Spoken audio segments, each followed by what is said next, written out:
야랑야랑 정치부 김민지 기자와 함께합니다. 첫 번째 주제 보여주시죠. 민주당으로 뭐가 튀었을까요? 네, 불똥입니다. 윤석열 전 검찰총장의 아내 김건희 씨를 비방한 이른바 줄리 벽화 논란이 민주당으로도 튀고 있는 모양새입니다. 먼저 오늘 당 지도부가 밝힌 입장은 이렇습니다. 표현의 자유도 존중되어야 하지만 인격 침해 등의 금도를 넘어서는 안 된다는 점, 더 나아가서 인격 살해 요소가 있는 이러한 표현은 자제되는 것이 옳지 않나.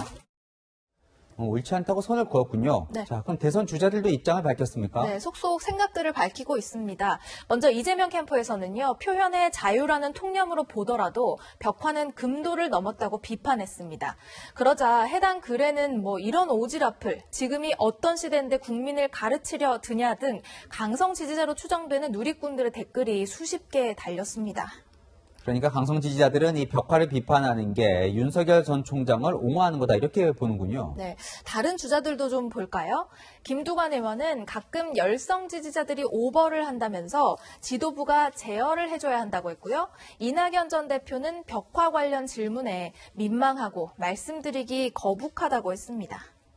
종합해 보면 민주당 지도부도 대선 주자도 모두 이 벽화가 잘못됐다고 보는 거군요. 네, 근데 꼭 그런 건 아닙니다. 이낙연 캠프의 선거대책위원장을 맡은 서른 의원은 생각이 좀 달랐는데요.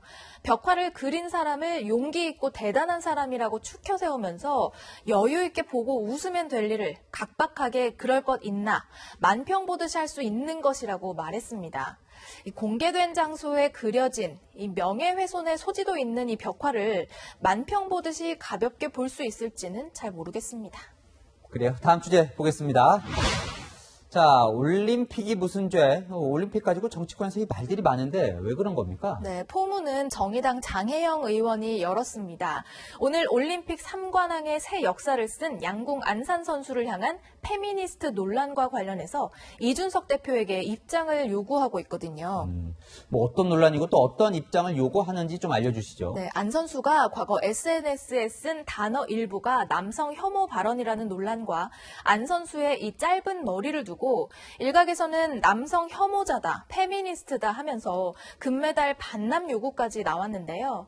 장 의원은 투컷을 했다는 이유로 실력으로 거머쥔 메달조차 취소하라는 모욕을 당한다고 비판하면서 이 도 넘은 공격을 중단할 것을 이 대표가 주장하라고 요구했습니다. 그런데 여기서 왜 이준석 대표가 소환이 된 겁니까? 이준석 대표는 그동안 이제 시대가 달라졌다라고 하면서 여성 할당제에 대한 부정적인 입장을 고수해왔죠. 여성이 만약 수학과학을 공부한다 그래가지고 집에서 너 수학과학 하면 안 돼. 이런 집이 있나요? 아니면은 구조적으로 어떤 그런 걸 막는 장애물이 있나요? 그러니까 이 대표가 여성 차별로 불거진 이 논란에 침묵을 하면 안 선수 비난에 동조하는 거라는 게 장 의원의 주장입니다. 뭔가 이 쌓인 게 많은 것 같군요. 이준석 대표는 그럼 뭐라고 답을 했습니까? 네, 정의당은 경선 안 하느냐, 대선 때문에 바쁜데 라고 하면서 A에 대해서 입장 표명이 없으면 B다 이렇게 말하는 건 초딩론법이다 이렇게 받아쳤습니다.